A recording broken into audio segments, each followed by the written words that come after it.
Good evening, ladies and gentlemen. Welcome to this Berkeley County Board of Education meeting this Tuesday, October 13th, 2020. I call this meeting to order. I declare a quorum is present and the media has been notified. We'll now move on to agenda item 1B, approval of the agenda. Is there a motion? So moved. There's a motion by Ms. Conder, a second by Ms. Bradley to approve the agenda for tonight's meeting. Is there any discussion? Hearing none, we'll call the question. All in favor, please respond by saying aye. Aye. Opposed, nay. The ayes have it, 6-0. We'll now move on to agenda item 1C, approval of the minutes for the board meeting on September 22nd, 2020. Is there a motion?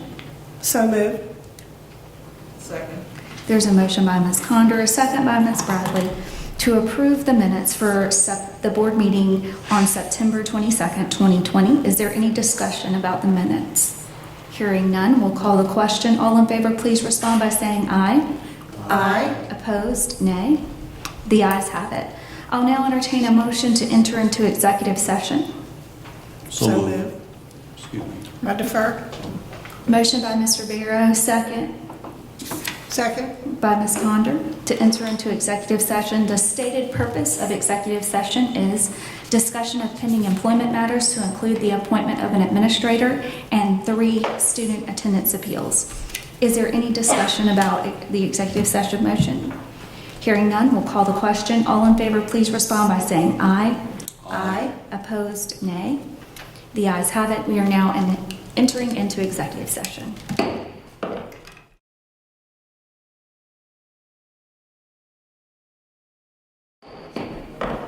I'll now entertain a motion to return to regular session. So moved. Second. There's a motion by Mr. McQuillan, a second by Ms. Littleton to return to regular session. Is there any discussion? I'd like to state for the minutes that no action was taken in executive session. We'll now call the question. All in favor, please respond by saying aye. Aye. Opposed, nay.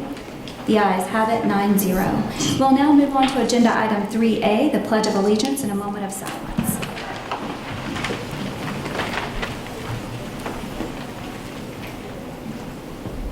I pledge allegiance to the flag of the United States of America and to the republic for which it stands, one nation, under God, indivisible, with liberty and justice for all.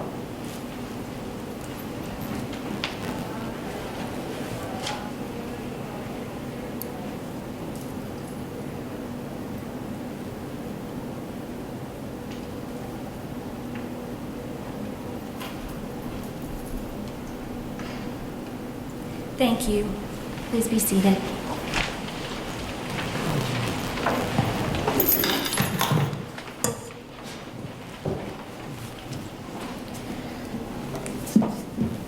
In order to conduct the meeting in an orderly and efficient manner, we ask that you honor the following guidelines. Stakeholder comments are welcomed and encouraged. However, the board will not take immediate action on public comment at this meeting. Any person wishing to address the board must register prior to the meeting. Comments must be regarding programs, policies, or procedures. Comments regarding complaints against employees other than district-level executives or references to students other than the child of the speaker will not be heard in public session. Groups addressing the same topic should select one speaker. Comments will be limited to 3 minutes per speaker. The board chair reserves the right to allot additional time or halt public comment that do not adhere to the guidelines. First up is Tony Chewing from West Columbia with a teacher concern.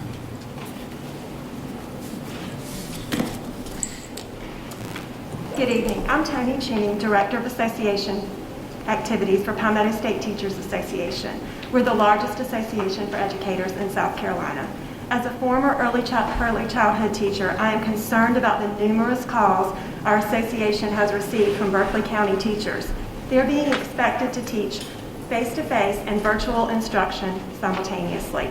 Not only is this in direct violation of recommendations from the Accelerate Ed Task Force, it is also contributing to a loss of instructional time and placing unnecessary stress on teachers and students.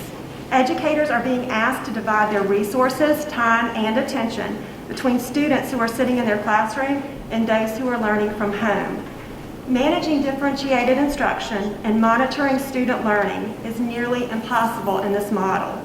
Effective teaching requires constant assessing, providing feedback, and reflecting, all of which suffer when the teacher is expected to constantly move back and forth between instructional models within the same classroom. The unfortunate result is that the quality of your instruction suffers, and there are potential long-term effects on both teachers and learners. After speaking to one of our members, we learned that their administrator actually proposed a model where one teacher per grade level would be responsible for providing virtual instruction to students who chose to learn at home, while other teachers would focus on providing face-to-face instruction. Sadly, this request was denied at the district level. We teach our students to identify a problem and then work to find a solution. However, when Berkeley County educators attempt to put this into practice, their efforts are dismissed. As PSTA staff previously shared at a board meeting, Berkeley County School District is failing to meet their obligation to the teachers and students. The South Carolina Department of Education has stressed the importance of masks being worn by everyone in a school building. Yet Berkeley County is the only district in the state that has received 2 separate letters criticizing their district operations. This leads us to an important question. Why is Berkeley County District Administration more focused on issuing memos stifling teacher voice than acknowledging and correcting concerns that are being shared? The teachers and students deserve more from the people of Berkeley County. Please step up, be a leader, and support your highly trained educators who have chosen to call Berkeley County their home. Thank you. Up next, Kathy Manis from West Columbia, Teacher Concerns.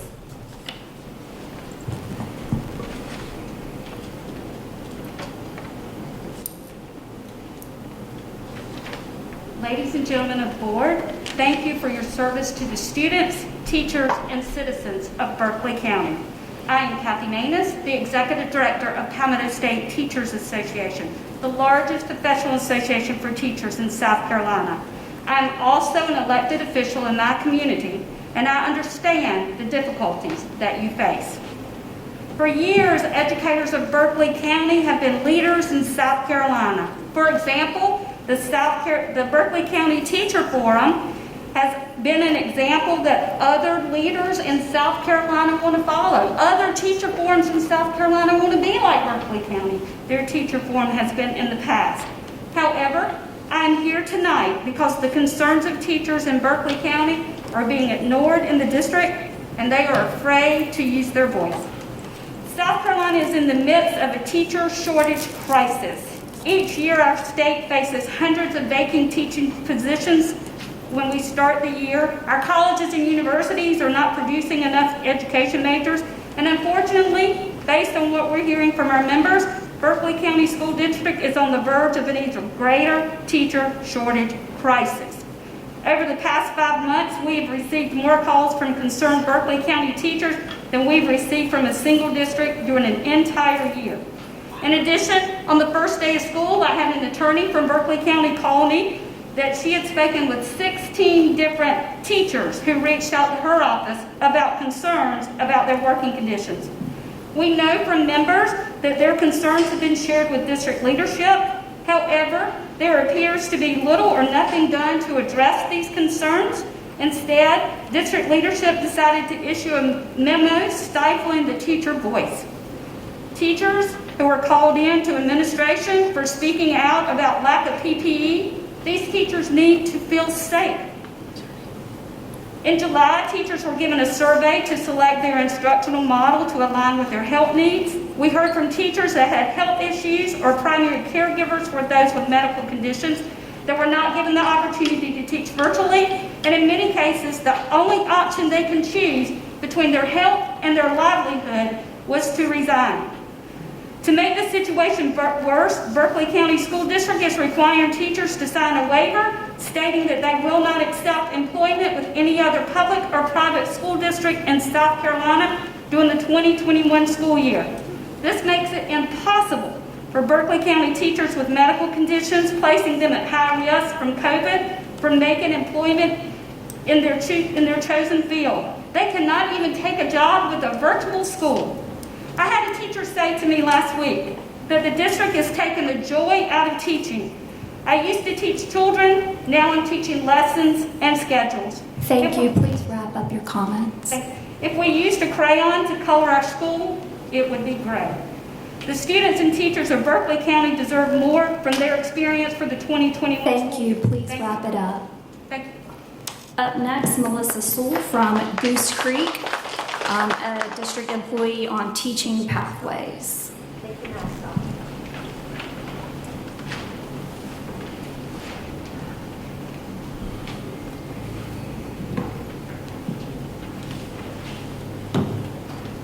Good evening. My name is Melissa Stoll, and I'm a parent of a blended learning student. I'm here to present the board with a petition that over 1,800 parents, teachers, and students, parents, teachers, and community members have signed. The teachers of Berkeley County School District have been put in an untenable and unsustainable position.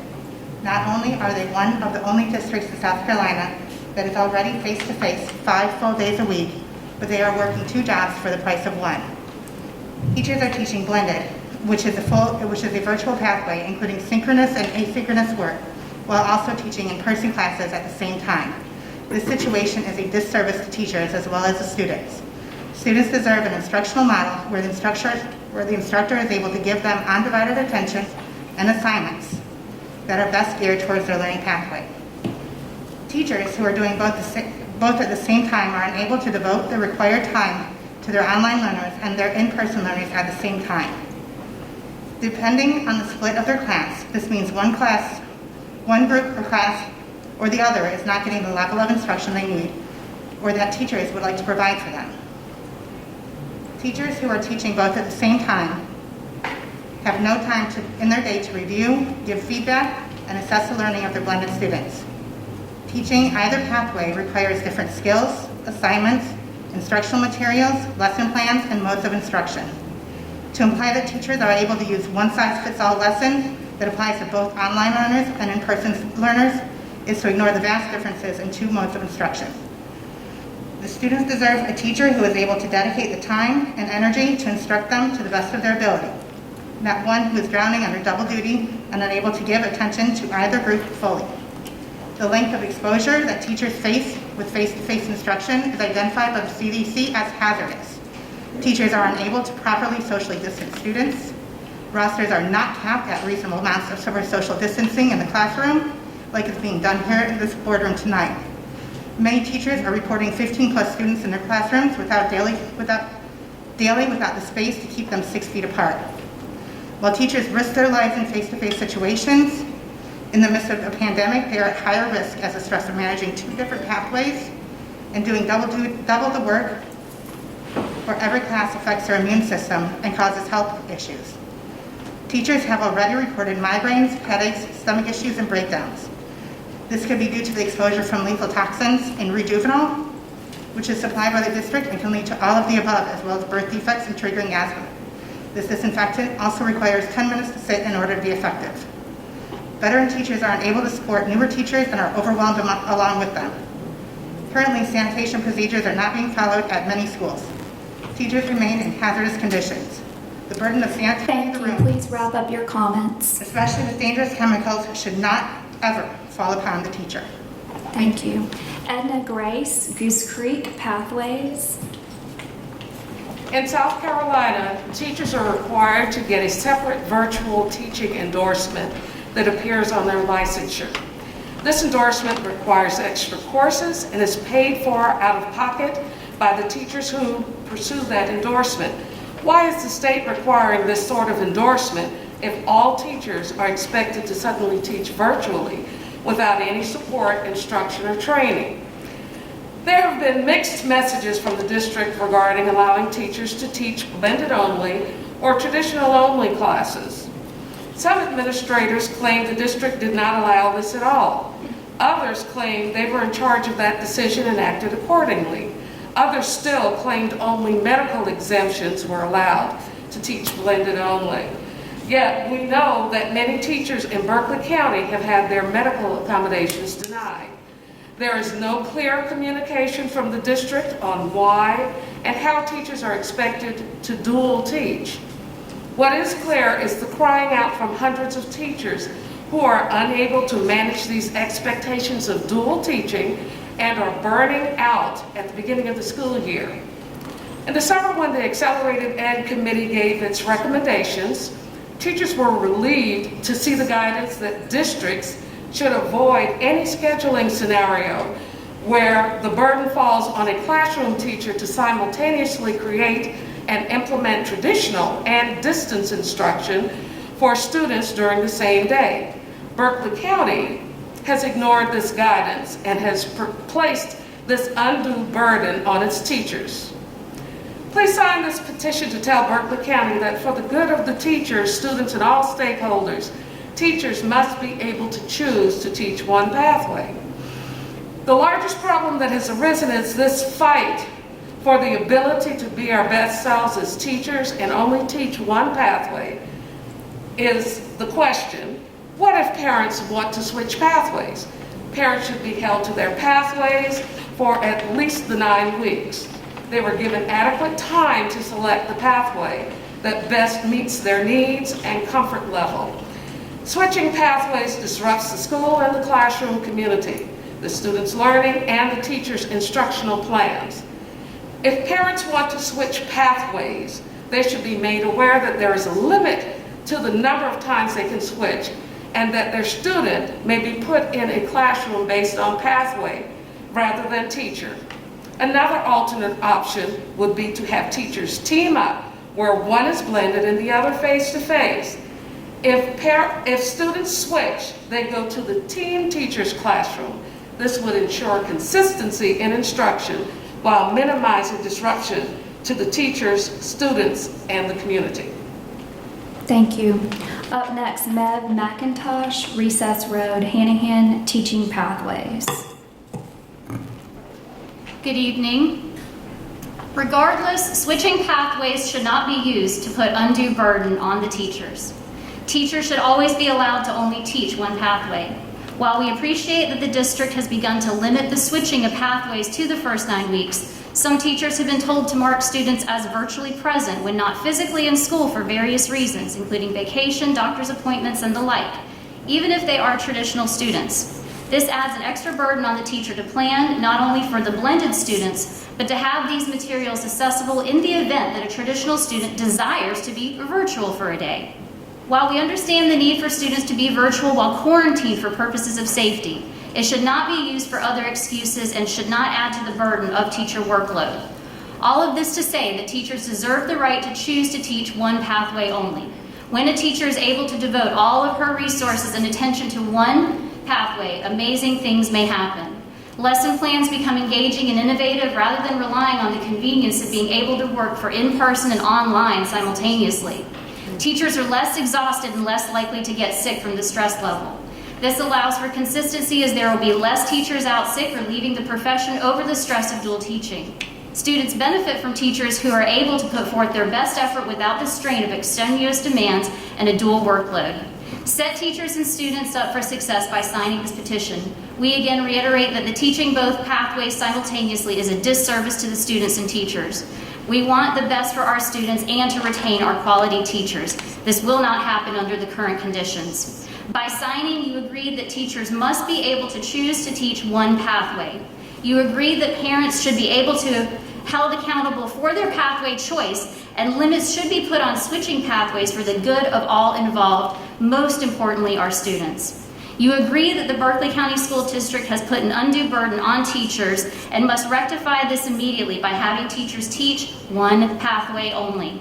You agree that teachers have been put in a hazardous situation by the district and that risk must be mitigated through proper social distancing, mask wearing, and sanitation processes, and understand that this may cause roster changes and limit availability of pathways.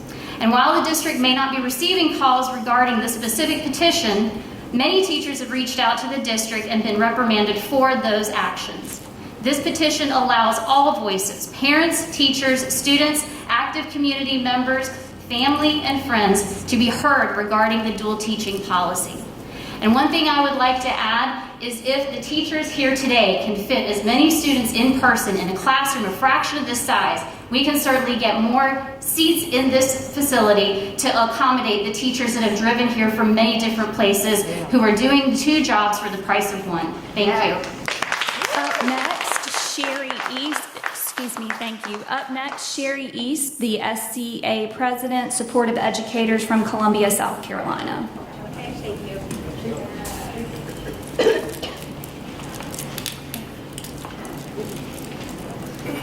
Good evening. Thank you for allowing me to be here this evening. My name is Sherry East, and I'm a high school science teacher from the Rock Hill School District area.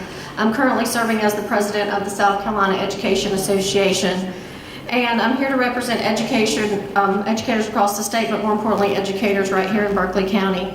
The COVID-19 pandemic has created definitely difficult and unusual times for educating our students. While many students and teachers may thrive in a virtual environment, many are not. This whole state and country are struggling right now with education. The difficulties have been compounded by the Berkeley County School District in various ways. Our legal department sometimes deems a school as a sick school, or when you hear so many complaints coming out of one place that something's going on. Like sometimes people, have differences of opinions. Sometimes every place of employment's not a good fit for every person. But when you hear so many complaints coming out of one person, you deem that place sick and it needs help. So I implore you tonight to listen to our concerns and do what you can to turn your sick district around into a healthy district where people want to come and work and where people can thrive. So our complaints have been similar to what you've already heard. The first one was the mask mandate, and that you did turn that around and started mandating the mask, but not in the classrooms. And once the kids sit down, they're allowed to take their mask off, but you haven't socially distanced them to be safe. The second one is the teaching double that you've heard so much about here. Not only the concerns that you've heard from others, it's a liability issue. Teachers are very afraid that they're going to be liable for something that happens in a child's home while they've got their back turned on what's going on in the classroom or vice versa. So they can't really keep an eye on both situations at the same time, and they're very concerned about that. The next was purchasing essential supplies to make virtual work. There were some pieces of equipment that were required that the district did not provide, and that the teachers had to go purchase and were not reimbursed to make that work. And these were deemed essential things, not just something they wanted to have to make it easier. The last was the memo about the social media and politics, and they're very fearful of speaking out right now in case there are safety issues, there are safety concerns for their students or themselves, that they don't feel like they would be supportive if they take this message to their administration or board or outside of their schools. So many of them either suffer in silence or they have chosen to leave the profession, which we know in South Carolina is a problem. So I implore you as a school district and as administrators that may be listening to please do what you can to make sure the teacher voice is heard and to not lead from a place of fear and retaliation, because that seems overwhelmingly what we're hearing in our office that's coming from your district. Thank you again for allowing me to speak to you tonight, and we hope we can work together to get this resolved. Thank you. Up next, Clint Eccles from Charles Fort Way to encourage.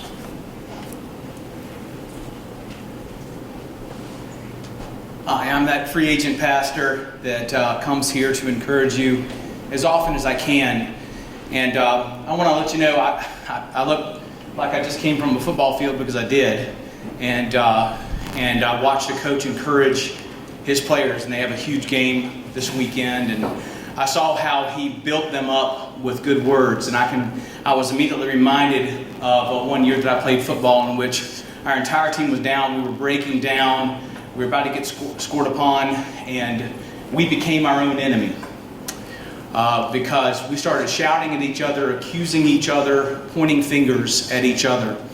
And I certainly have over the last few weeks, as I visit with coaches, teachers before and after school, have heard the concerns that you have. But I came here to just bring a caution tonight to remind ourselves that we really don't need to create an enemy with our school board. We need to be teammates. And it seems that in our culture right now that we believe that whoever shouts the loudest will have the most power. And my Bible teaches me something different. And I just wanted to share a couple of proverbs. I respect all the beliefs of every person in this room. So thank you for just respecting me to share a couple of proverbs that may actually speak to the situation. And that is this, that there is one whose rash words are like thrusts of a sword. And I would caution myself first in the way I treat my wife, the way I talk to my children, the way I talk to coaches, teachers, and students, to really consider my words and exhibit self-control before I use them, because they can be the thrusts of a sword. Every one of us can remember a phrase, a statement that came from someone we thought we could respect, and they hurt us deeply. But it says here, but the tongue of the wise brings healing. And so the person who really considers their words not only maybe makes progress in their cause, but brings about stronger relationship in the process with people. And one other proverb from Proverbs 12 says this, that the anxiety of a person weighs him down, all right? But a good word makes him glad. I just want to remind you all that words are free. They're free. And I can't believe how much we abuse with freedom that we have. And so I want to, first of all, commend all teachers all across Berkeley County, and thank you for the efforts you're doing. Remind ourselves that we have problems that we want to solve together, but we want to make teammates and friends and be a team together for that. And if I could just take 10 more seconds, I was out at a Berkeley High School football game one night, and I was standing on the track because the game was so close. I knew 50% of the kids on the field were going to be very disappointed in about 50 seconds. And there was a man standing there on the track, and he started talking to me, and he said, "You're that guy that comes to the school board meetings." And I said, Thank you, Mr. Eccles. I'm Yeah. sorry. Thank you. "Okay." Thank you very much. We'll move on to agenda item 5A, action from executive session, student attendance appeals.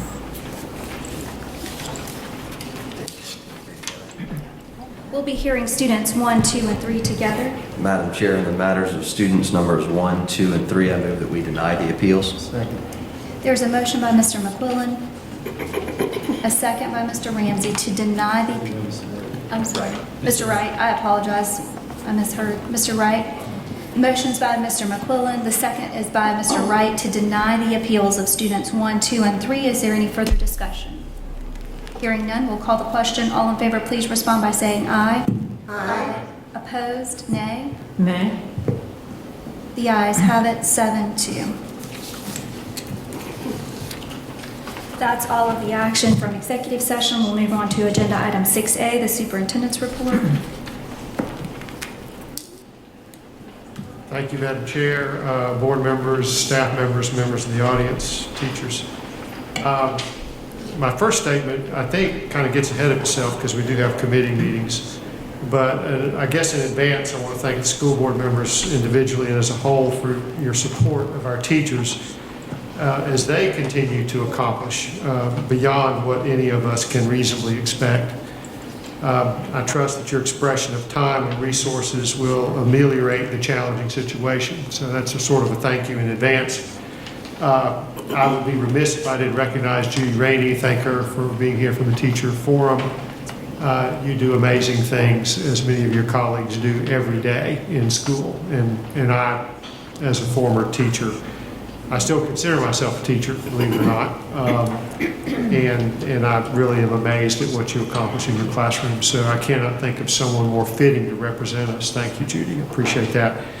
My latest report from Ms. Driggers indicates that we have slightly over 50% of our students enrolled in face-to-face instruction. That's 18,385 kids.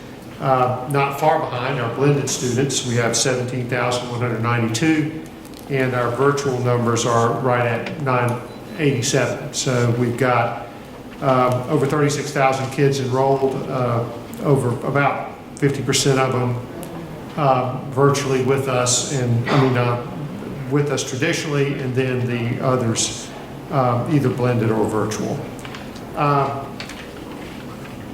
I just feel compelled to read this quote. One of my favorite presidents Teddy Roosevelt. And I referenced Mr. Roosevelt, President Roosevelt, in a video message that I sent to all the teachers yesterday. But it's moved me for many years, and it reminds me of times like this, I think. It's not the critic who counts, not the man who points out how the strong man stumbles or where the doer of deeds could have done them better. The credit belongs to the man who is actually in the arena, whose face is marred by dust and sweat and blood, who strives valiantly, who errs, who comes short again and again. Because there's no effort without error and shortcoming, but who does actually strive to do the deeds, who knows great enthusiasms, the great devotions, who spends himself in a worthy cause, who at the best knows in the end the triumph of high achievement, and who at the worst, if he fails, at least fails while daring greatly, so that his place shall never be with those cold and timid souls who know victory nor defeat. President Teddy Roosevelt. So I appreciate every one of you whom have been bloodied in the arena, yet you come to work every day determined to make our district better for the sake of our children. I appreciate everyone in this room, my school board members, our teachers in the audience, even those who oppose, because we all are bloodied in the arena, and I would encourage us all to work together. So thank you in advance, and that concludes my report for the evening. Thank you, Dr. Ingram. We'll move on to agenda item 7A, board chair report. A reminder that the next board meeting on 10/27 is a school visit. It's at St. Stephen Elementary School. We'll start at 5:30, but we will not be at the board room. We will be at St. Stephen Elementary School on 10/27. Also, I know the board got this as well as our employees.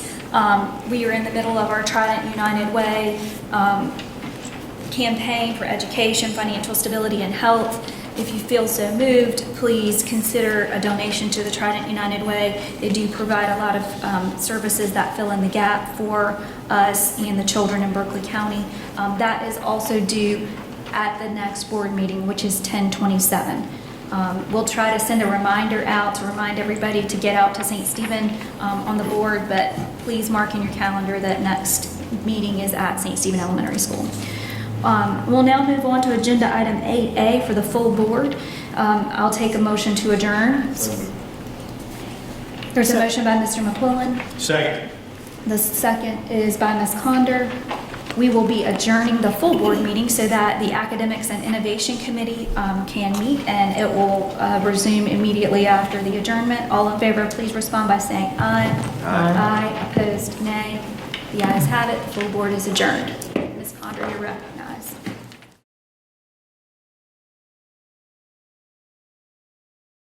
Thank you, Madam Chairman.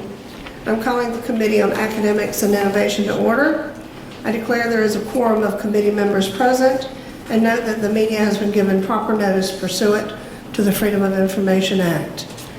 The only agenda item is the Head Start Budget Expenditures Report for August 2020 and Head Start Credit Card Report for August 2020. Do I hear a motion? Madam Chair, I make a motion to approve the Head Start Budget Expenditure Report for August 2020 and Head Start Credit Report for August 2020. And I'll second. Okay, thank you. I'll defer. Is there any discussion? At this, excuse me, at this time, I declare that there is a motion, and the ayes have it, and there are no nays, so the motion carries. I'm sorry. Oh, I forgot to call the question. Excuse me. At this time, we'll call the question. Aye. Aye. The ayes have it. Are there any nays? No nays, and at this time, the motion carries with 3-0.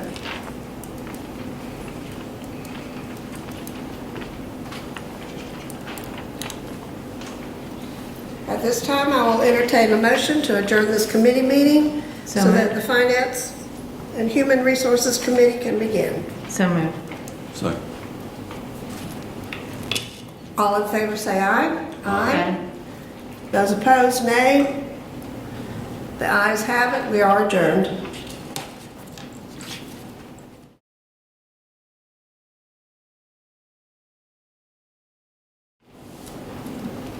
I'm calling the Committee on Finance and Human Resources to order.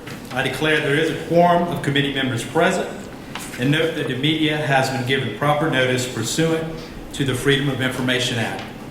Our first agenda item is second reading approval to delete policy JGA Student Insurance Program. Dr. Whitley, you are recognized.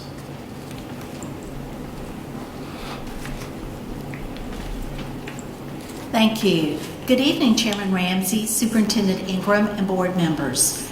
We are asking for second reading approval to delete policy JGA, Student Insurance Program. Policy JLA, Student Insurance Program, was approved in November 2018 to replace policy JGA, Student Insurance Program. Are there any questions? I move to approve the recommendation for the second reading approval to delete policy JGA, Student Insurance Program. Second. I'm sorry.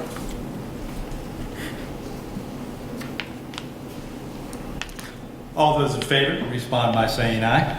Aye. All those who are opposed, the motion is approved by a vote of 3-0. Our second agenda item is the first reading approval to revise policy IFAA textbook selection and adoption. Dr. Whitley, you are recognized again. Thank you. We are asking for first reading approval to revise policy IFAA textbook selection and adoption. South Carolina per code 59-31-30 provides a list of uniform textbooks that are state adopted and free to every public school. These texts are vetted at the state level by certified teachers and curriculum experts to ensure they align with the South Carolina state standards. Districts then select textbooks from the state adopted list. Policy IFAA was last updated in May of 2011 that limited the district selection committee to school and staff personnel only. Administration is proposing a revision to this policy to allow the selection committee to include 2 parents or community members, with 1 representative being appointed by the board chair and 1 representative being appointed by the chairperson of the academics committee. 2 classroom teachers appointed by the chief academic officer or their designee, and at least 1 subject area coordinator, director, or administrator to be appointed by the chief academic officer or their designee. Are there any questions? I have a question. Ms. Bradley? I'm just concerned about the 2 classroom teachers. If I select a 3rd grade book, I only get 2 teachers out of 3rd grade. To me, that's not a wide selection of input just from 2 classroom teachers in 3rd grade. That's at 1 school. How am I going to get the input from the other teachers at another school? Dr. Wolf, would you like to join me? Yes.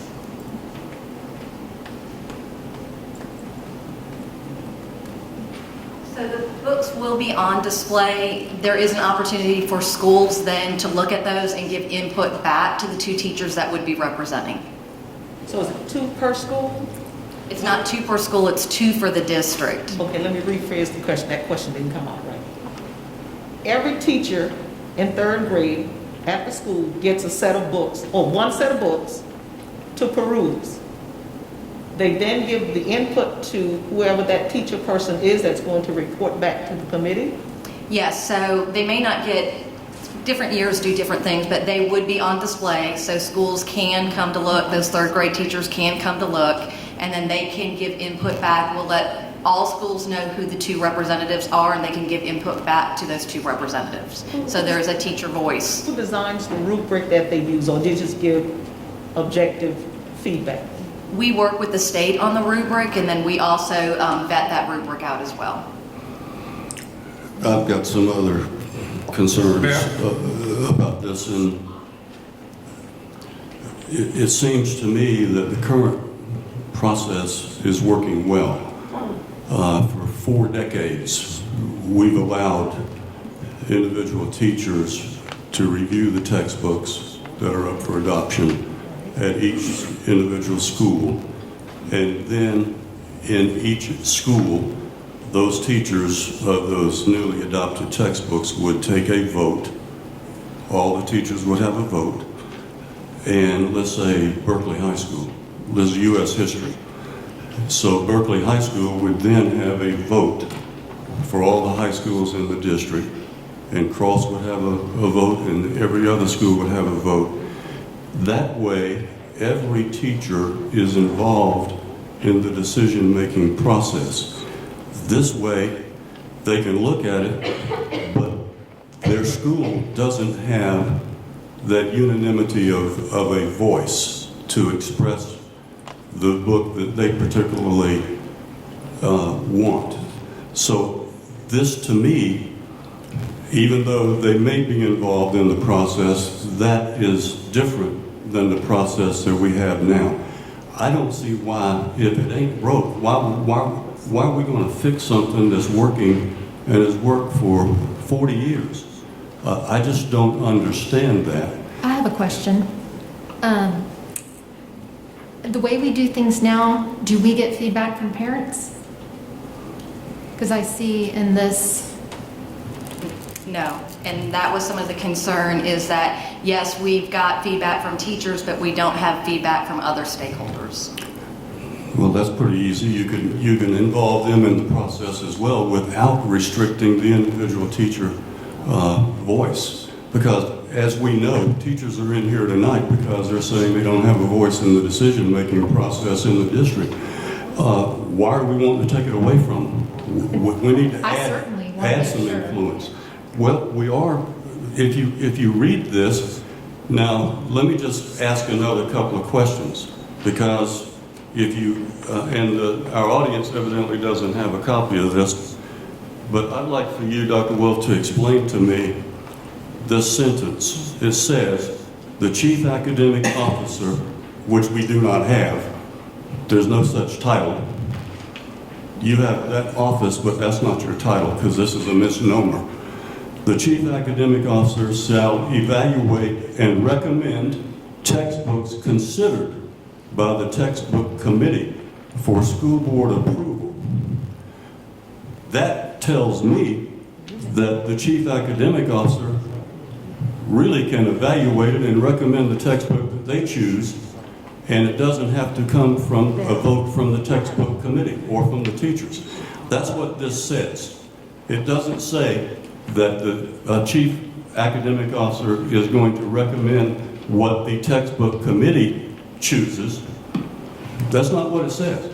So in effect, one person, the chief academic officer, could make this choice based upon this policy. That was not the intent. The intent was that the chief academic officer, which would be me, is taking the recommendation to the board to present that recommendation to the board for consideration. Based upon what? The recommendation that would come out of the folks that are on the committee. That's not what it says. It says the recommended textbooks considered by the textbook committee. It doesn't say voted on and approved by. That's not what it says. So I don't think we need to get involved in changing a policy that works, particularly in light of the circumstances that we're in now, because this is a flawed policy. This is not I don't know what the intent is, but the people in this room are considering this another affront to them as teachers, and taking away some of the voice that they have in the decision-making process in the district. And I know this is a committee decision. I know that it's going to come before the full board.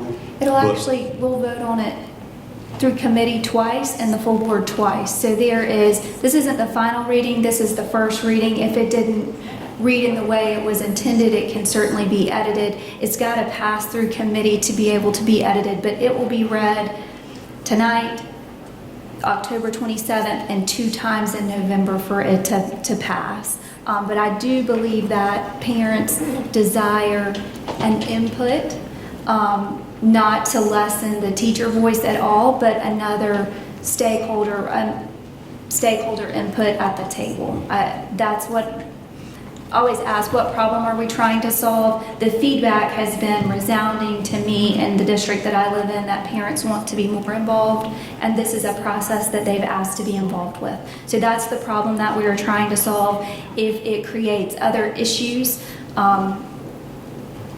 with the way that it's been done, we can reconsider that and bring that, but it's not passing tonight. I mean, it will be heard 3 more times after tonight. And I took it as, this is open for discussion.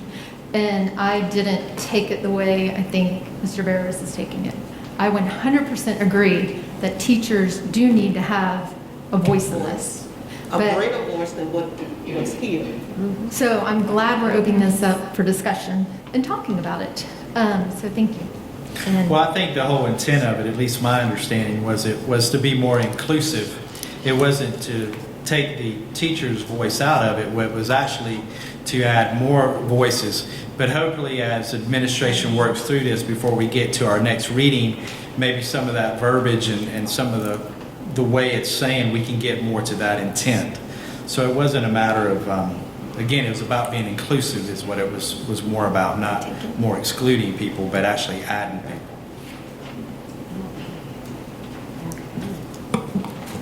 I move to approve the recommendation for the first reading approval to revise policy IFAA, textbook selection and adoption. Second. All those who are in favor, respond by saying aye. Aye. All those who oppose, the motion is approved by a vote of 3-0. Our third agenda item is the first reading approval to revise policy GBK, staff concerns, complaints, grievances. Dr. Whitley, you are recognized again. Thank you. The next is for a policy revision, and there is one administrative rule that I will move to receive as information. The policy revision and the administrative rule received as information will align our policies with the final Title IX regulations that went into effect August 14, 2020.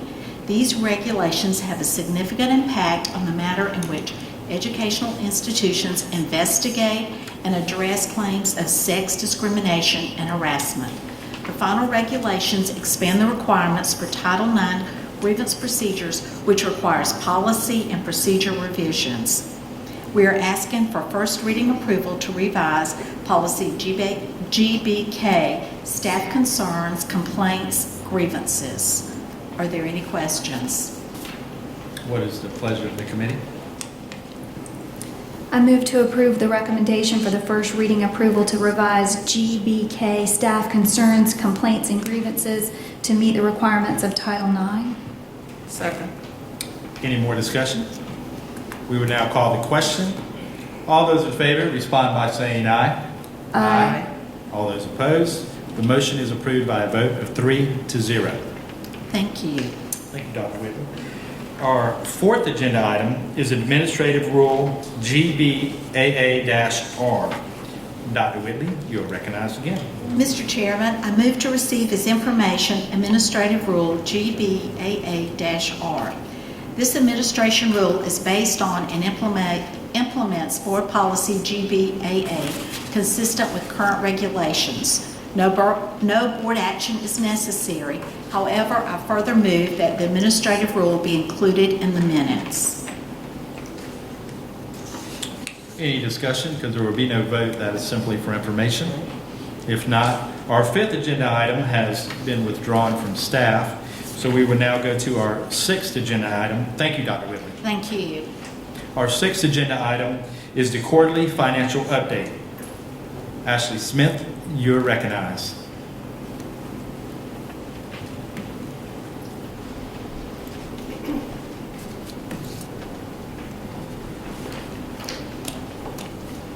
Good evening, Chairman Ramsey, Dr. Ingram, and board members. In June, the board approved the general fund budget in the amount of $314.7 million. We have $38 million in revenues and $51 million in expenditures as of September the 30th. It is typical at this time of the year to show expenditures over revenues, and this will begin to shift in January when we start seeing the majority of tax revenues during the third quarter of 2020-21. The Special Revenue Fund consists of several funds, including federal funds such as our title funds, IDEA, LEAP, CARES Act, and some state funds, and all of our local school grants. Much of this budget is made up of carry-forward revenue from many of the grants. Through 9/30, we have an excess of revenue over expenditures. The EIA budget is solely state funded. Through 9/30, we have $9.5 million in revenue and $2.5 million in expenditures and another $916,000 encumbered. In July of this year, the board approved the capital plan, and in September, we received $36.5 million from the sale and issuance of general obligation bonds. The additional $22 million is the carryover amount to support the ongoing projects developed in prior year capital plans. Although we have only spent $3 million through 9/30, we have $14.6 million encumbered for projects from the capital plan. Our referendum budget, which was originally over $250 million, now has a little over $2 million in carryover revenue, which is just remaining from the $52 million equipment acquisition bond, and I anticipate that this will be spent by the end of this year. The child nutrition budget is over budget as of 9/30. However, this is common at this time of the year since there's little revenue between July and August.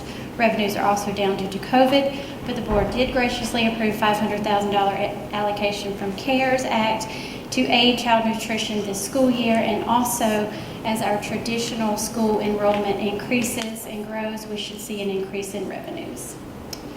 All of our budgets are in good financial position as of 9/30/2020.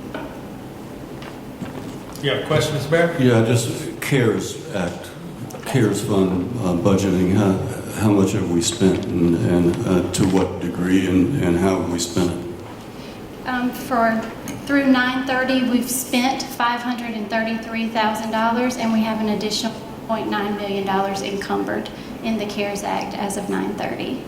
Out of a total, what, $6 million? $6.8 million, yes, sir. Okay. Right, I have some more questions later on, but we'll talk about that later. And a lot of that's encumbered, it could be that we've already received the supplies, we just haven't paid the invoices to date as of 9/30, so that number will change as we go along the year. Have the principals have the flexibility to purchase items and substitute teachers and so forth as we allocated it to? We did give them the allocation that the board approved, where they could have their allocation by school for PPE, so those allocations have been given. And as far as personnel, that would be through Dr. Whitley. Okay, right, thank you. Thank you, Ashley. You're welcome. Okay, our seventh agenda item is out-of-state travel. Ashley Smith, you are recognized again. Thank you. Administration is requesting approval for the out-of-state travel as presented on board docs.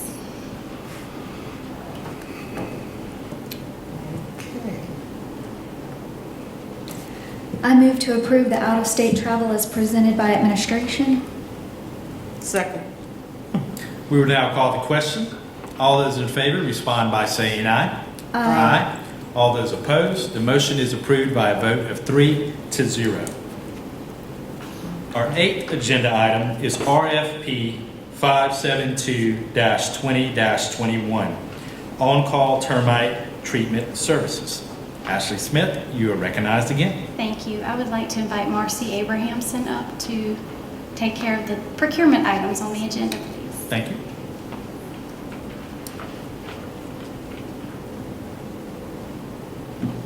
Thank you, Chairman Ramsey, members of the board, Dr. Ingram.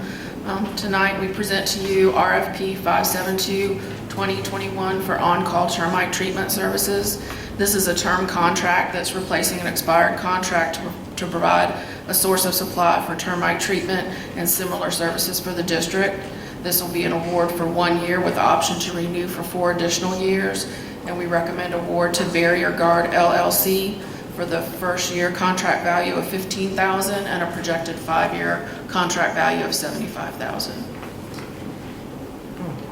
I move to approve the award of RFP 572-2021 to Barrier Guard LLC for Termite Treatment Services for an initial term of 1 year, option to renew for 4 additional 1-year terms for an estimated contract value of $75,000. Second. We will now call the question. All those in favor respond by saying aye. Aye. All those opposed, the motion is approved by a vote of 3-0. Our 9th agenda item is IFB 573-20-21, disposal of surplus technology equipment. Ashley Smith, you are recognized. Take it away, Marcy. Thank you. This is actually a little bit different kind of contract. This is going to be a revenue generating contract to dispose of some surplus technology equipment that we have. And we're going to place this as a term contract for additional surplus that we'll have in the coming years to try to maximize the profit that we get back from the sale of that equipment that'll go directly back into updated technology equipment. We recommend award of lots 1 and 2, and we rejected lots 3 and 4 because we feel like we can sell those items on Gov Deals and garner a better price. So based on the results of the bids, we're requesting that lot 1 is awarded to Georgia Computer Company for network electronics, and lot 2 for tablets and phones be awarded to Tech Remove LLC for a combined value for the initial purchase of $16,806.40. And then similar items in those lots will be sold over the course of the initial term of 1 year, and then we'll renew with the option to renew for 4 additional 1-year terms if we so choose, depending on how this is our first time doing it this way, so we're going to really evaluate it and make sure this is the best way for us to be disposing of our technology. Yeah, because I know some old technology equipment that will be good for us to sell that still has use, but as far as with the bandwidth and part of the issues that I'm hearing from some of our folks out, as far as with the virtual and the in-class, sometimes some of the folks, even with the iPads, where they're using 2 Chromebooks and they're actually got newer iPads and also with the screen up there on the board, having that newer technology sometimes help. Absolutely. Go a little bit faster. So, and our attempt is to maximize the revenue that we're generating from our surplus technology to reinvest in the upgraded technology. Exactly. So yeah, I really appreciate your efforts. Thank you. Thank you. I move to approve the award of IFB 573-1920 to Georgia Computer Company for Lot 1 Network Electronics and Tech Remove LLC for Lot 2 for tablets and phones for an initial combined value of $16,806.40 with the option to sell additional surplus equipment on a quote as needed basis for 1 year with the option to renew for 4 additional 1-year terms. Second. We'll now call the question. All those in favor respond by saying aye. Aye. All those opposed, the motion is approved by a vote of 3-0. Thank you, Marcy. Our 10th agenda item is IFB 575-20-21, electrical supplies for maintenance and facilities. Ashley Smith, you are recognized. Marcy, take it away. Yes, sir. This is a straight low bid for electrical supplies for maintenance and facilities, and it's replacing a previous term contract that it reached its maximum annual renewals. And this is, of course, for as-needed materials that they use when they process their work orders and do their work at the schools. We recommend award to Consolidated Electrical Distributors for an estimated 1-year amount of $58,365.50. $58,000. What's on my motion actually directly matches the last one, so it's got to be wrong. So I have $16,806, so that's not it. $58,000. $58,365.50 is the estimated 1-year total, and the estimated 5-year total is $291,827.50. That's correct. I had the max value correct, $291,827.50. So the value is $58,365.50 for the initial term, yes. For Consolidated Electric Distributors. Yes, ma'am. Okay. Are they a local company? Yes, ma'am. Some of the items and you compared it, I believe, to Lowe's. So I was trying to see if that was a local company versus. Yes, ma'am. They're located in North Charleston on Meeting Street.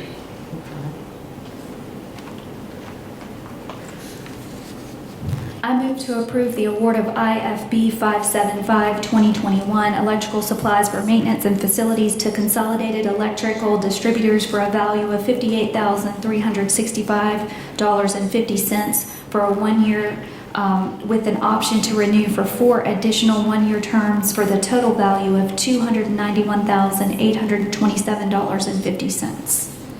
Second.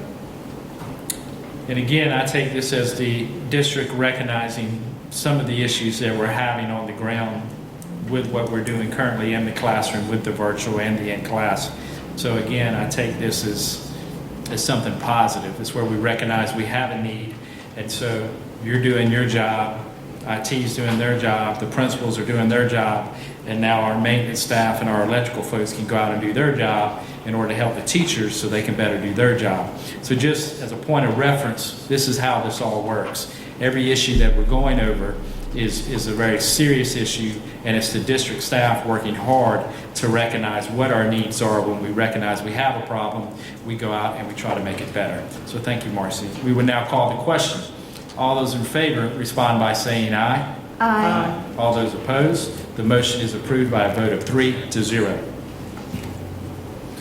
Our 11th agenda item is IFB 576-20-21, plumbing supplies for maintenance and facilities. Ashley Smith, you are recognized. Marcy, take it away. Thank you, sir. This is also a source of supply for electrical supplies on an as-needed basis for the Division of Maintenance and Facilities. This is again replacing,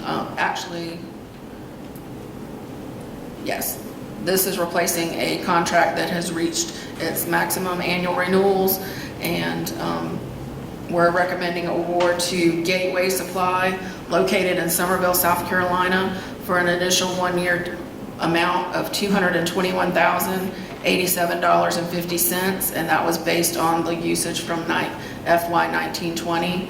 And then our total 5-year contract value would be $1,105,000, $105,437.50. I move to approve the award of IFB 576-2021 plumbing supplies for maintenance and facilities to Gateway Supply for a value of $221,087.50 for 1 year with the option to renew for 4 additional 1-year terms for a total value of $1,105,437.50. Second, but that's a lot of plumbing and maintenance supplies. It includes water fountains, commodes. It's plumbing supplies, unfortunately, are bigger and larger and cost more money than electrical supplies. What happens to the water fountains we have installed now? Are these new ones are when those are broken? Yes, ma'am. So are we going to reopen those? Because if we're not going to reopen, why do we need to? But anyway, second the motion. And again, this estimate is based on the prior year usage. Right. So our costs may go up or down depending on the need. Okay. So hopefully it's enough money for our needs. Right. All right, we would now call the question. All those in favor respond by saying aye. Aye.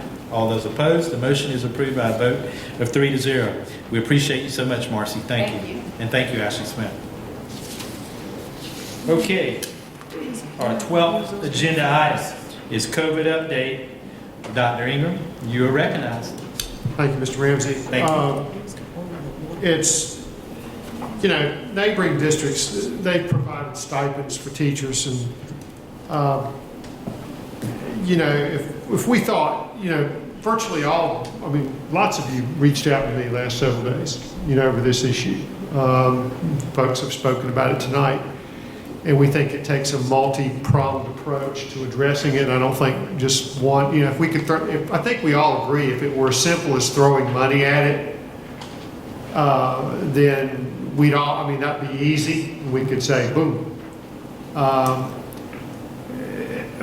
but you gave me some COVID powers or authority several months ago, and there's some things that I can do within the scope of that authority, and some things that may take the group or the authority that the board has as a group to do. So if we thought that money alone would fix it, that would be really easy, you know. But we did some figuring, I guess, or as Jethro would say, ciphering, for those of you old enough to remember that show. And the cost might approach a wing of a school or something like that we would use for 50 to 60 years, you know. So we thought that there might be something a little more creative and multi-dimensional, if you will, or multifactorial. So our staff has worked extremely hard, and I thank you for all the effort that you put into the presentation. I would like to recognize at this time Dr. Whitley with HR, Dr. Wolf with Academics and Innovation, Ashley Smith, the Chief Financial Officer. I'd like to recognize them to come to the podium and present what we think may be some good options for COVID relief. So, take it away.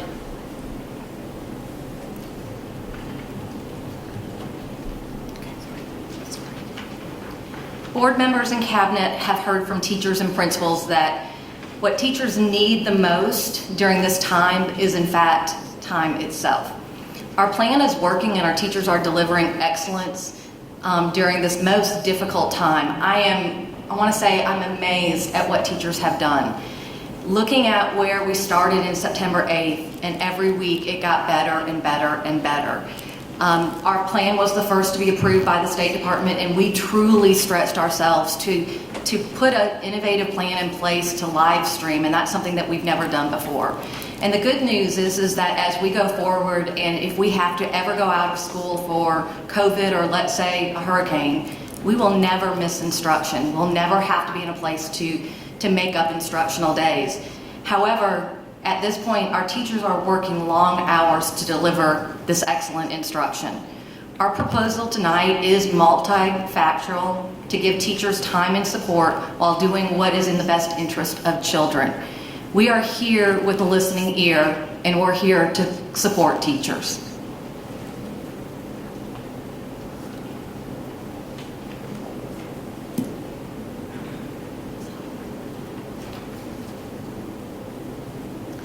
Previously, the district proactively allocated personnel from Kelly Services to be extra hands on deck at each school based on their face-to-face enrollment numbers. This has been widely well received. We would like to allocate additional floaters to provide class coverage at the principal's discretion to cover lunch duty, planning, providing teachers the flexibility to call parents, to send emails, read emails, and other duties that may arise.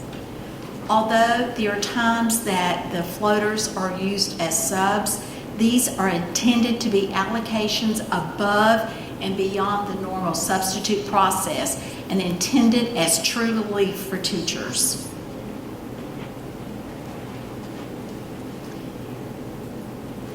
We have heard from many that teachers are working long hours and they need time for their medical, dental, and various other types of appointments. We're proposing to provide each teacher with 2 half-days to be treated as personal leave. These half-days must be scheduled and pre-approved by the principal. These half-days do not accumulate with their normal leave, nor do they detrimentally impact the budget. Because they are half-days, the teacher will still provide a substantial instruction on that day, which is in the best interest of our children, and principals can use their COVID floaters to provide the coverage without sacrificing the floater for an entire day from other relief duties for teachers.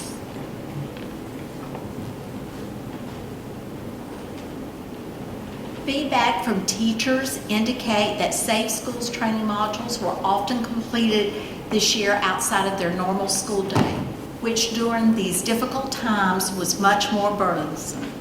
Therefore, for this year, the district will provide a COVID comp day on June 21st, 2021, is that Monday, for any teachers that complete Safe Schools by October 30th, 2020.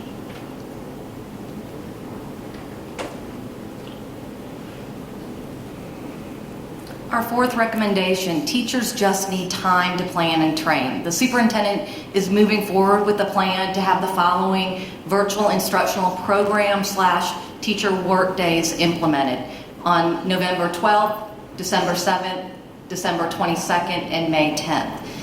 That in conjunction, we have one this Friday, October 16th was a virtual instructional program day. We also have a teacher work day that's already in the schedule on January 29th.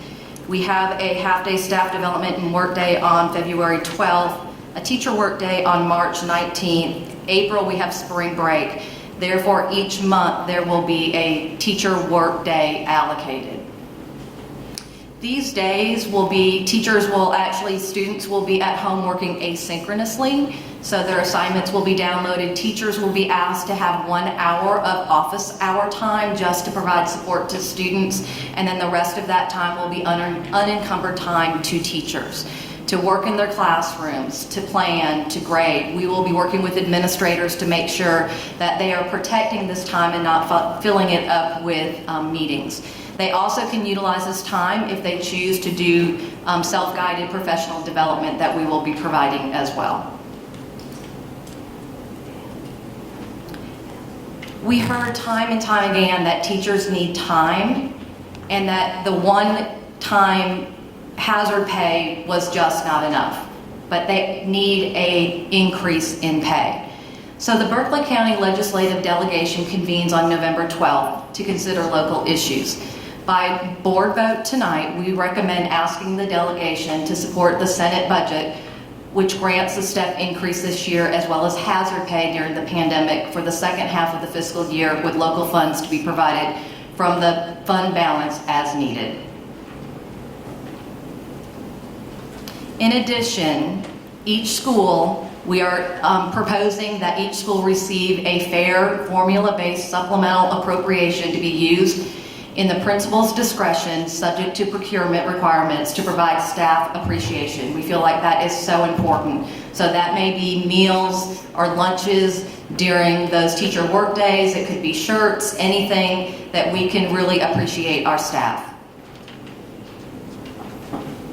And lastly, it has always been stated, and I have always stated, there is no replacement for traditional education. That is what we do best. It is the best model that we can have. Principals and teachers are personally seeing this carried out while teaching traditional and blended students. Schools are intended to close the gap, the achievement gap, not the opposite. We have some anecdotal data where we are seeing that we have some kids that are in blended that are not achieving at the rate that they should be achieving at. Therefore, we should move forward to face-to-face instruction as soon as practical, with a goal of January 4th, 2021 re-entry plan, beginning with elementary students and then phasing in middle and high school students during the order. There will be exemptions and exceptions granted for those that need to continue in a blended distant learning pathway. The goal here is simply to focus on what is best for children, minimizing the hardships of the achievement gap, and minimizing teaching multiple pathways to the extent possible that we heard over and over tonight. Thank you, Dr. Wolf.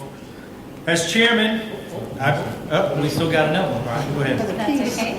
As Dr. Ingram, Dr. Wolf, and Dr. Whitley stated, the main focus is providing recommendations based on feedback received from our teachers. We know it is not financially feasible to provide hazard pay and the 7 recommendations that you've seen here this evening. But we feel that these recommendations this evening, this approach benefits our teachers all year long. For the most part, these recommendations are substantial, but not a substantial cost to fund balance.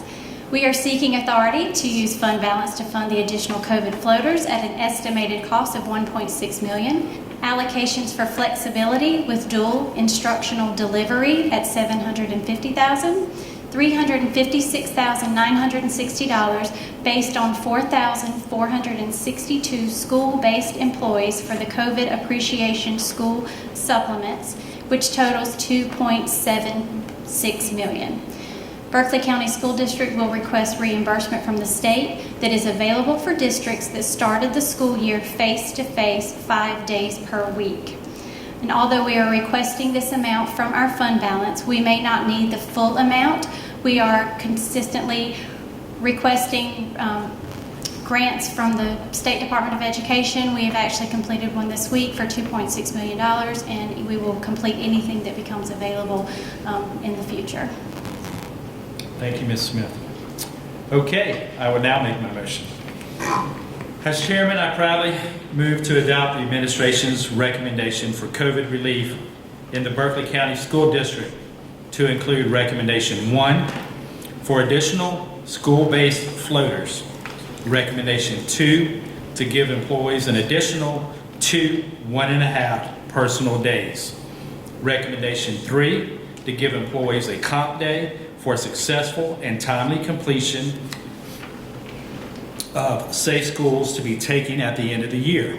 Recommendation 4 for the implementation of e-learning half-day VIP workdays. Recommendation 5 to encourage the Berkeley County Legislative Delegation to adopt step increases for our teachers. Recommendation 6 to appropriate funds for school-based appreciation incentives.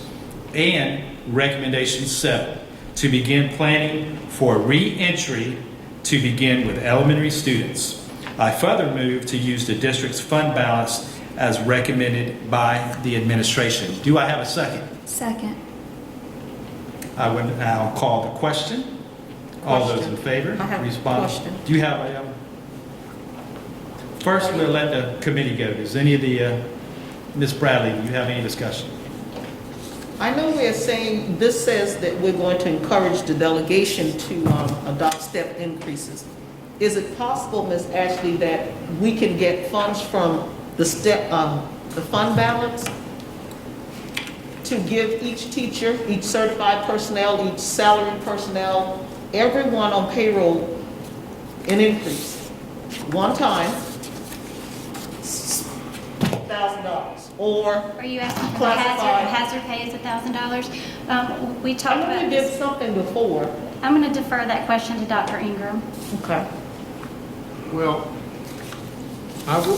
the problem with the step increase out of fund balance is to be fiscally responsible, fund balance should be restricted to one time. Can I correct that? Sure. Maybe not use the word step increase, since this is a one-time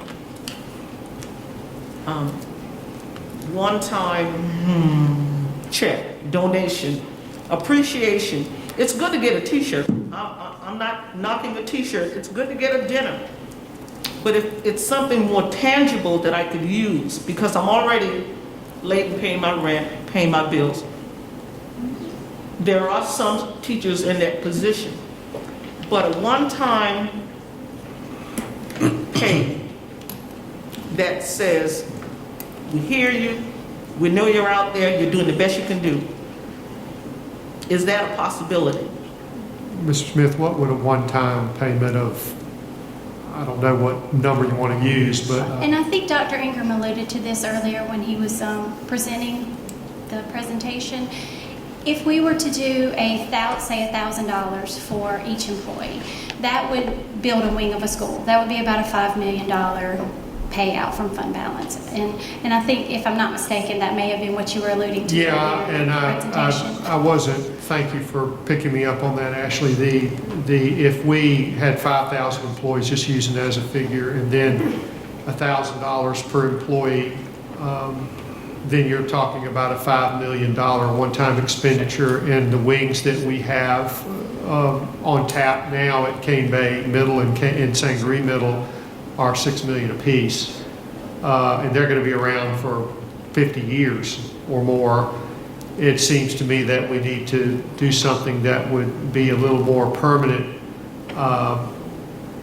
like formally approaching the legislature and aggressively saying you really need to focus on this this step increase for teachers that will be forever.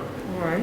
And usually with the step, I think it's important to point out that the state rarely covers the cost of it, the entire cost of a step. We usually have to pick up benefits increases that aren't entirely covered.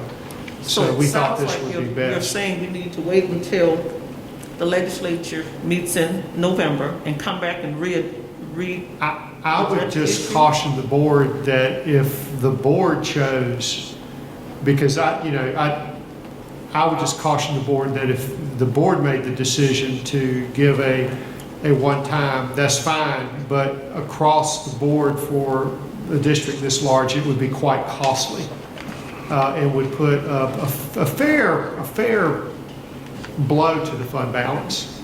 But that's a board decision. That's not a superintendent decision. I'd like to make a couple of comments on what we're talking about, because I've had some dialogue with a couple of board members about this same issue. The state legislature has already spoken. The Senate last month agreed to the step increase, but the House of Representatives refused. Our teachers are essential employees, if you will, but not essential enough to give them the step increase that they deserve. So they did not do that. The state legislature has shirked their responsibility to take care of our teachers and our employees. As soon as they did that, I thought about the same thing that Ms. Bradley's talking about in terms of what we can do for our teachers. And my thought process was even before Charleston County gave their employees that $500 bonus. But they did. So Charleston County is right next to us. They have a higher salary for teachers. They gave them a bonus. Now, don't get me wrong. I agree with everything we're talking about in terms of these days and everything that the administration has recommended. But some of these costs for these substitutes and these floaters, in my opinion, could be covered with CARES Act money, because that's what it's there for. It was eligible for that, so why can't we use some of that would not have come out of that fund balance as what we're talking about here?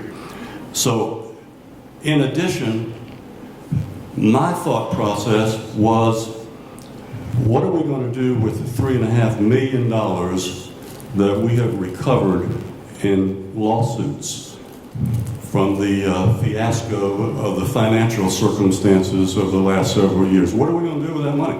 Why don't we give it to our folks? Why don't we give them, in my terms, a loyalty bonus? A bonus that we are congratulating our teachers and our employees for staying with Berkeley County throughout this entire COVID fiasco, and tell them that we appreciate them. We could use that $3.5 million that we've recouped for our bonuses. And I agree. I think we need to give our certified staff $1,000 loyalty bonus and our non-certified employees a $500 bonus. I think that would probably be just about $3 to $4 million, which is what it would take to expend that money that not taxpayer money. We would not have any taxpayer money. We wouldn't even take it from the fund balance. We've got money now from these lawsuits that we could in turn give to our employees as a loyalty bonus. Thank you very much for sticking with us. Thank you for the job that you've done. Regardless of the circumstances that you have put yourself through with this blended model, I want to say thank you to our teachers. And this is not a political move. I thought about this a long time ago when the legislature refused to do their job. We can at least tell our teachers that we respect them, we love them, and it's not going to come out of taxpayer money. It'll come out of that money that we've got out of these lawsuits. So that's my 2 cents on this particular circumstance. And I will say this, ladies, I agree with you. I was going to bring up the fact that because this blended model has created such an issue, not just with our teachers, but with the quality of instruction, that has decreased the amount of instruction, the time on task, and we gave it a chance, we gave it a real shot, but it's not working. We need to go back to traditional or the online. So that, and I appreciate that. I agree with basically everything that you talked about. I just want to add something financial to our teachers. Okay. I agree. I said I agree. You have something else, Fred? No, sir. We will now call a question. We have a first and we have a second. May I say something? Oh, sure. Go ahead, Ms. Connor. Dr. Ingram, Ashley, Dr. Whitley, Dr. Wolf, you do not know how much I appreciate the work that you've done in offering the support. That I've been in communication with you over and over and over again since we have reopened our schools. I cannot tell you how many times I have felt for not just our teachers, but our students who face this challenge and the families that face the challenge. And when you shared with me that you were going to give us a surprise tonight, I am overjoyed, and you folks have hit it out of the ballpark. Thank you. We're giving our teachers what they need in order to function more adequately and more appropriately within the classrooms. And that is what is so important to me. Thank you. Thank you. Ms. Kelly? I just wanted to say thank you guys so much for all the hard work, the thought that has gone into this. I know I have been contacting Dr. Ingram a lot since school has started, concerned about PPE, giving the teachers what they need as far as the learning process with the blended, and I know it's just an overwhelming task everyone is trying to get through. So I just want to say thank you to all the teachers, thank you to the administration, parents, the students, because I know it is really tough getting through all this. But I do think we can all do it together, open communication, reach out to our legislature, stress to them the need for the teachers to get that step increase. So, thank you. Thank you, Laura. And I would just briefly say that we're listening. I've had some really good encouragements from some principals and from some teachers, and then other folks I've had some angst, some worry. And I just want our folks in Berkeley County to know that we're listening and that this is just another step moving forward. Our administration works extremely hard, just as all our teachers work extremely hard. We're going to continue to move forward, and we're going to continue to listen and continue to try to do the very best we can for all our children, for all our students, and all our communities here in Berkeley County. At this time, we will call... I want to say one more thing. Oh, go ahead, Ms. Connor. I'm sorry. I was fortunate enough to have a conversation, I think it was last week, early last week, with one of our principals. And when I was asking her about some of the issues that the teachers were having in her school, she said, Ms. Condor, she said, my teachers are struggling with the blended. She said, I'm going to be honest with you, they're struggling. She said, but they have stepped up to the plate. They are really working hard to take care of their students.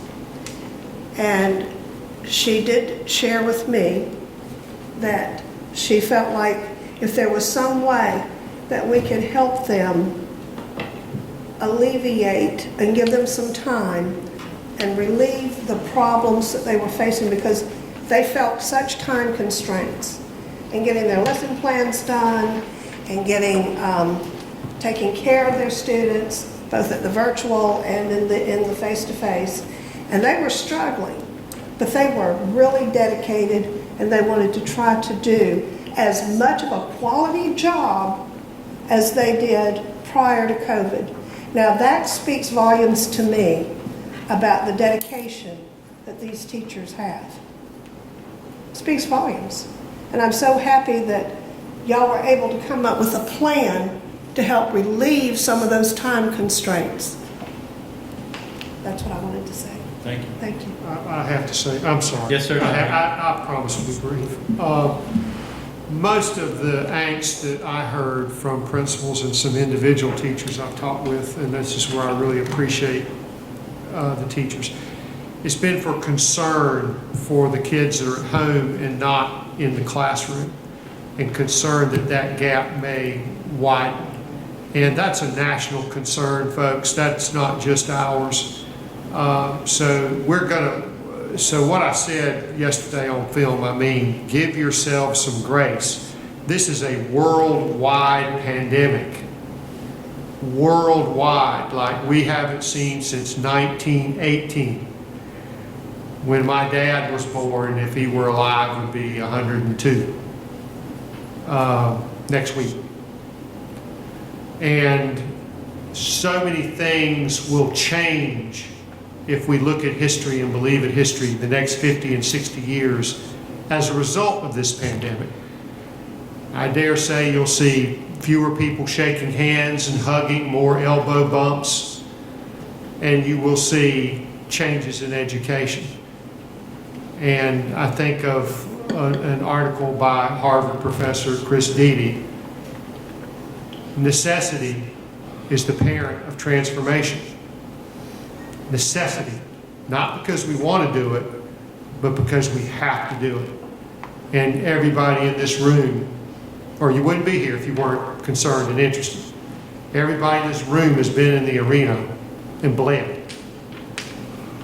And I appreciate that. That's all I have to say. Thank you. One final comment, Mr. Ramsey.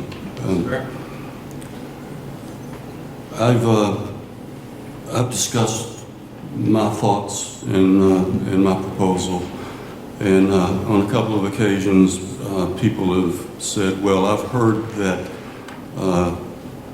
that giving the teachers a bonus is throwing money at the teachers and doesn't really resolve the problem." Okay, I get that. It doesn't. But we can do two things at once. We can help our teachers with time, and we can help our teachers with what I consider to be a loyalty bonus. And you know what? Years ago, when I was a classroom teacher, I got a $100 bonus at Christmas when I was teaching at Goose Creek High School, and I was ecstatic. I hit the ceiling. It was unbelievable. Can you imagine our employees, their faces that light up when they get a check for $1,000 or $500, a loyalty bonus, thanking them for what they've gone through during this pandemic. And if my figures are right, folks, it doesn't cost the taxpayers any money, or very little. We could use the money that we've got from these lawsuits. And it's just something that's near and dear to my heart, and I hope that the board will consider that. Thank you. Okay, we would now call the question. All those in favor respond by saying aye. Aye. All those opposed? The motion is approved by a vote of 3-0. At this time, I'll entertain a motion to adjourn. So moved. Second. All those in favor respond by saying aye. Aye. We are now adjourned.